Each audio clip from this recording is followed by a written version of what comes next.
Mira, kisa mo ni Jake. Jake. Okay, pero ditigbahin nato magkauban si Father Albert Texon Mendez, no? Din sa Diocese of Iligan, labi na karon dinhigimo no ang 18th MSPC. Father, may adlaw. Yep, may adlaw sa Manny o Jake muhang bunga nga cameraman. Father, and giyon sa nato pagbangandam ang hantod nga gipaygayon ang mao nga MSPC dinhi sa Diocese of Iligan.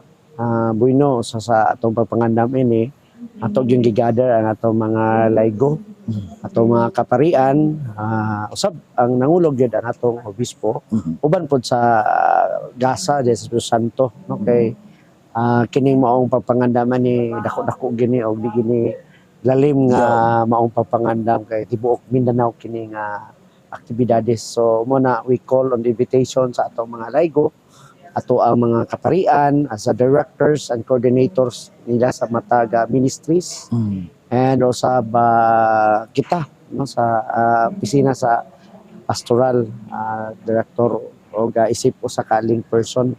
So mo na nga mapanawagan and then we meet the committees, komitiba diya sa ato ang pagpahigayon una sa transportation, accommodation, food, mo gini atong gikinahanglan kay at least ang atong mga delegado mahuman sila dinhi, may pangumustahon sila. Kumusta man ang konferensya? May lang maayong Nindot pagkaon. kayo, oo. So, and also ato sa nga dunay mga research gihimo no sa ubang mga dioceses. That's why ang uban po mga tong mga dioceses were also involved, no? Ato mga link person because the bishops sender link person. Doon na tayo kalaylay mga link person in every dioceses. So sila po ang usapod sa mga nagtabang nato niining atong pagpahigayon. Especially kung sa ato ang tukion ini. And it's because at the time ato ang 7th MSPC dito sa Cagayan de Oro. So we invited the link person of Cagayan de Oro, in the presence of Father Nathan. And muna nga medyo tuod, dako kayo, pero nagaan-gaanan na gyud ta. Kaya we also involved our local government unit, no? Atong mayor, also especially ang atong security because you know we are in the side of Lanao del Norte and actually karon month is election of BARM unta may kanya na postponed, no. That's what also we are thinking about it nga mo ni ato ang kinahanglan gyud nato ano, especially the peace and order. So na-involve daghan ang na-involve aning kalihukana di lang simbahan kundi even the LGU and the congressman of Lone District of City Biligan, the person of Celso Gomera Rehencia.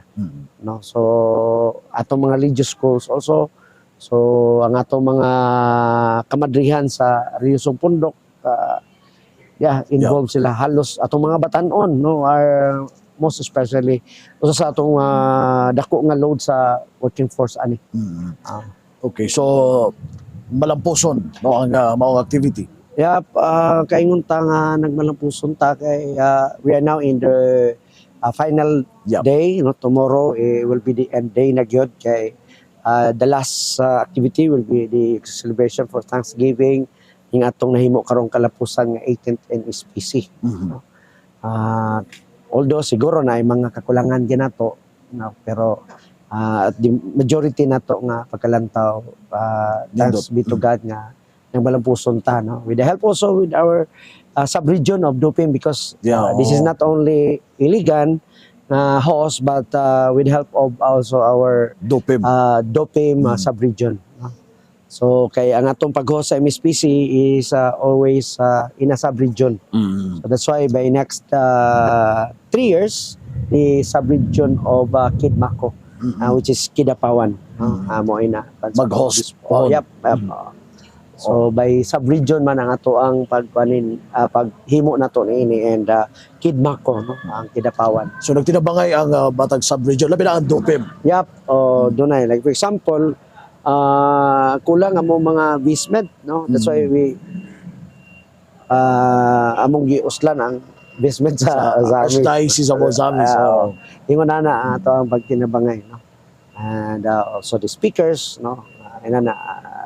Usab nakita na to.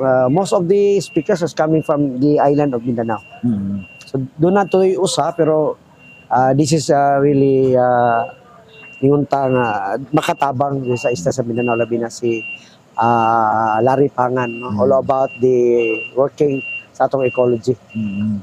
So, importante yun po kayo, no? Ang kaya sa ecology, murag gipalapdan yun ang psychology nga. Yep, part. That's why di sa Iligan, doon na tayo gihimo gid na opisina, ang Interdaisian Integral Ecological Development nga gihimo nato nga pundok kit, no? So, inguna na ang atong mga preparasyon man no? Yeah. Pero nagsalig tas Ginoo kay kinahanglan dako kayo nga fans ini. Yeah, No, di na basta-basta. Oo. Kay kani nga fans ini siguro nasa mga 5 to 6 million ang atong pangandam ani nga. Kung nay masobra ani atong preparation, we will turn over to the next host, no? Hopefully kung doon na. Pero sa Cagayan, there were deficit. So I don't know karon yung mas bishop nga maghinubra gini mga gasa ani. Oo. So hopefully, no, because God will always provide. Pila yung mga total delegates nga ga-appeal, Father? According to sa atong mga registered during the preparation, because there is a pre-registration, matod pa na abot sa 350. 350. Yeah, Including na ang kompleto pero- mga bishops from the diocese and archdiocese. Yeah, there were 22 bishops. No? Kompleto sila tanan. And then the incoming CBCP president, in the person of Archbishop Gilbert Gasera, nani gadyan siya, and also we're very blessed kay nani usab ang atong apostolic nuncio, Yeah, no, in the oo. person of Archbishop Charles Brown. No, we are very blessed na nitambong gid siya ni uban nato and celebrating the celebration. No, so muna ang usa ka bless, and also he audience also the clergy of Iligan and also the clergy of Marawi, because that's the only time that he could talk to the diocese of Iligan, kay dugay na niyang giplano for the past 3 years at karon lagi na materialize, and also the Marawi also, no, Pilatur gusto niya nga ma-audience. So yun na atong mga kalampusan, hitabo ang ato ang 18 MSPC and also the audience of nuncio with the Diocese of Iligan and also the Preacher of Marawi. And pasalamat na nga, nakauban ninyo, no, as a Diocese of Iligan nga mga clergy and sa Marawi. Okay, muna nga salamat sa inyo, ha, labi na sa DixDD, Manny and Jake, mapaabot na to ni pagpasalamat sa ng katawhan, because I know nga ang mga katawhan sa DUPIM and other dioceses were praying for the success of this event na 18th MSPC. Siguro mo ipabot na lang sa tanan, no, sa kami nung daanon nini, ilabi na sa umabot na po, no, nga kining sub-region nga mag-host and nga mahimo sab, no, sa sama nini nga kalampusan. Okay, so mga ugma pohon, una ang official na itong part turnover sa next host, which is the sub-region of Kidapawan. No? And we still have to be together, praying to the Holy Spirit, no? And the Lord nga samang kalampusan nunta makabot sa ngadto sa preacher of Kidmako, which is especially Kidapawan, no? Murag first time nila, just like Iligan, it's the first time to host. Okay, But right now, bisag first time pa, we are very successful because we are not really the only player of this. It's the Holy Spirit that always illumines us and guides us always, no, sa maong kalihukan, no? So kung kita lang katawan pasagdan, murag maglisod kita.